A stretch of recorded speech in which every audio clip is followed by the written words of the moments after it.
ध्यान रखना, एक बात कह देता हूं व्यासपीठ के इस पे, जब कभी भागवत जी के यहां जाना, अपने माँ पिता के यहां जाना, गुरु के यहां जाना, अपने से श्रेष्ठ जनों के समक्ष जाना, तो प्रयास करना नीचे बैठना। लेकिन ये अपवाद उनके लिए है जिनको कोई दिक्कत है, वो कुर्सी पे बैठे। एक कथा सुना देता हूं, शायद आप समझ जाएंगे ऊपर बैठने का क्या नुकसान है। लगवाया है आपके लिए, लेकिन समझना, महाभारत का युद्ध चल रहा था, युद्ध प्रारंभ होने वाला था। दिल्ली से हस्तिनापुर से इधर दुर्योधन गए, उधर जो है अर्जुन गए। खबर आई दुर्योधन आ रहा है, भगवान तुरंत तान दुपट्टा सो गए, तान दुपट्टा सो गए भगवान, ठाकुर जी सो गए। भगवान ने कहा दुर्योधन आए हैं, अब क्या किया जाए।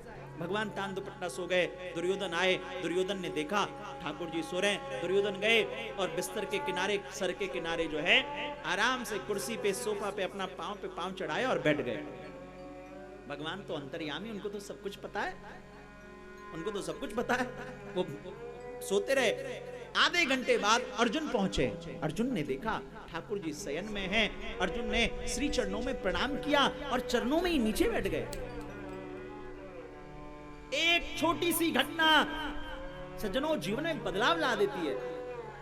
एक छोटी सी घटना जीवन में बदलाव ला देती है। अर्जुन नीचे बैठ गए। 15 मिनट बाद ठाकुर जी की नजर खुली। नींद मतलब वो तो खैर सब जान रहे हैं, ठाकुर जी सो जाए तो फिर दुनिया कहां बचने वाली। वो उठे, उठते, अरे अर्जुन कब आए, कैसे हो? अरे अर्जुन कब आए, कैसे हो? नहीं नहीं केशव, माधव, मैं थोड़ी देर पहले ही आया। ओहो बहुत बढ़िया, बताओ क्या चाहिए, बताओ क्या क्या क्या क्या बात है, कैसे हैं?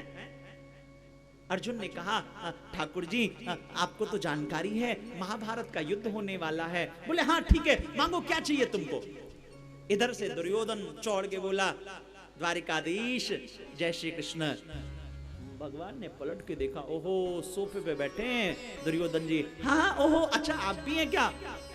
मैं अर्जुन से आधे घंटे पहले आके बैठा हूं। भगवान ने कहा पर मेरी नजर तो पहले अर्जुन पे पड़ी है, मेरी नजर तो पहले अर्जुन पे पड़ी है। बोले इससे क्या मतलब है, मैं पहले आया हूं।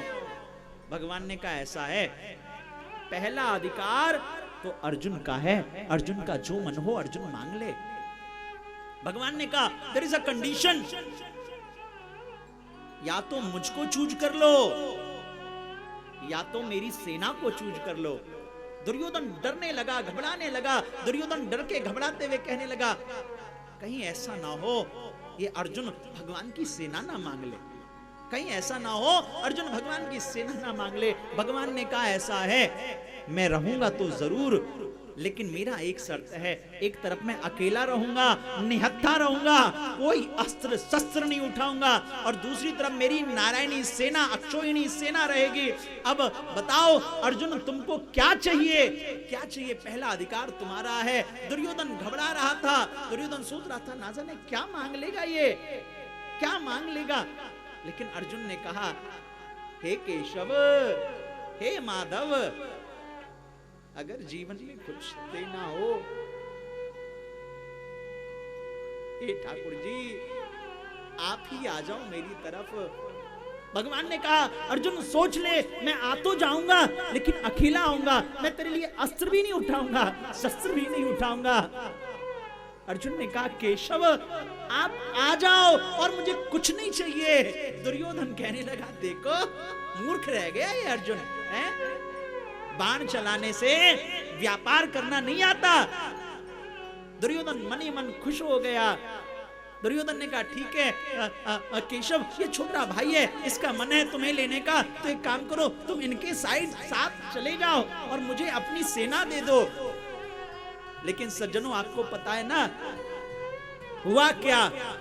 भगवान गए अर्जुन की तरफ और भगवान कहते हैं, भगवत गीता का एक श्लोक है, सर्वधर्मान परित्यज्य मामेकं शरणं व्रज अहं त्वां सर्व पापेभ्यो मोक्षयिष्यामि मां शुचः। जो सब कुछ छोड़ के मेरी शरण में आता है, मेरे आगे बैठता है, नीचे रहता है, मैं उसके daily day to day expenditure का ख्याल रखता हूं।